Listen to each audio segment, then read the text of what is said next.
नमस्कार, मैं मुकेश उदैनिया। आप देख रहे हैं सीधे बोल यूपी। ईरान, इजराइल और अमेरिका के बीच जो युद्ध हुआ है उसमें लाखों लोग मारे गए। इसके बावजूद भी युद्ध बंद नहीं है। सीज फायर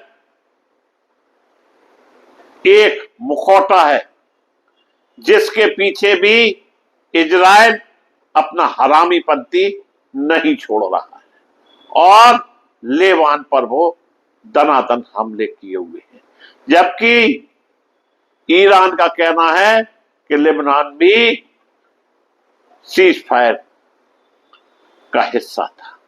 लेकिन इस बात को इजराइल और अमेरिका मानने को तैयार है।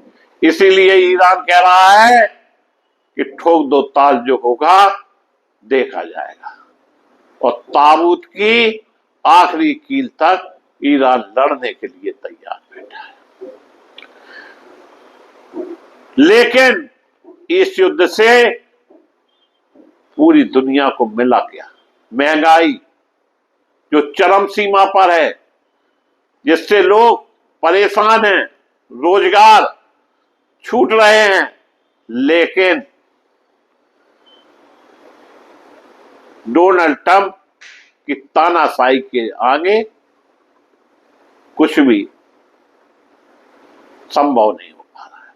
जबकि अमेरिका में खुलकर विरोध चल रहा है, उनके पार्टी के सांसद विरोध में आ गए हैं।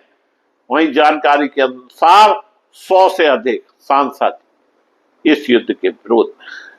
इजराइल में जबरदस्त विरोध चल रहा है। खुद इजराइल के प्रधानमंत्री पर भ्रष्टाचार के आरोप लगे हुए हैं और रिश्वत, धोखाधड़ी, विश्वासघात,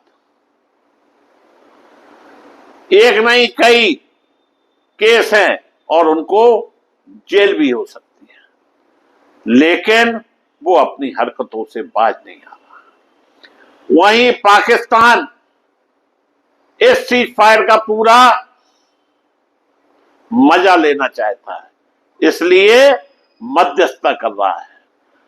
हमारे विश्व गुरु, जिन्हें कहीं पूछा नहीं गया, वो साइलेंट मोड में चल रहे हैं। एक समय में हमारे विश्व गुरु कहा करते थे कि दुनिया में मोदी का डंका बज रहा है, इसीलिए वो विश्व गुरु कहे जा रहे हैं।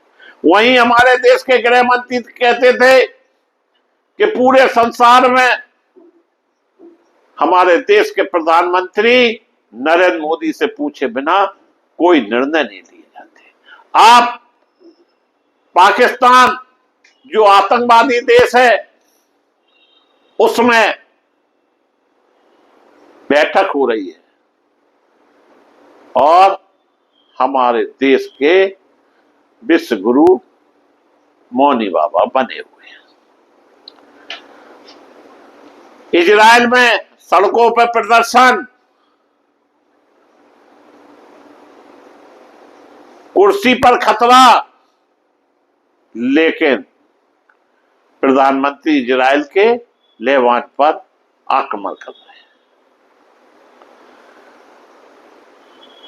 पाकिस्तान में बैठक हो रही है और अमेरिका के उपराष्ट्रपति उसमें शिरकत कर रहे हैं। चीन और इजराइल पर्दे के पीछे। अमेरिका कभी कुछ कहता है, कभी कुछ कहता है। डोनाल्ड ट्रंप, जिसे पगलौट की श्रेणी में रखा गया है, वो किसी तरह से ईरान पर अपनी हुकूमत जमाना चाहता है।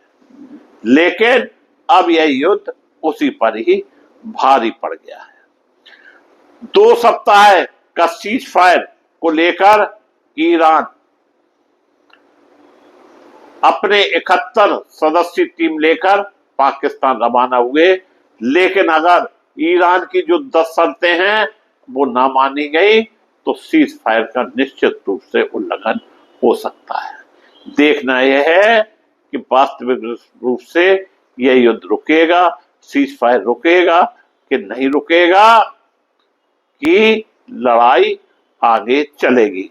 लेकिन अमेरिका जो समझ रहा था कि ये युद्ध 2-4 दिन का है, वो नहीं रहा।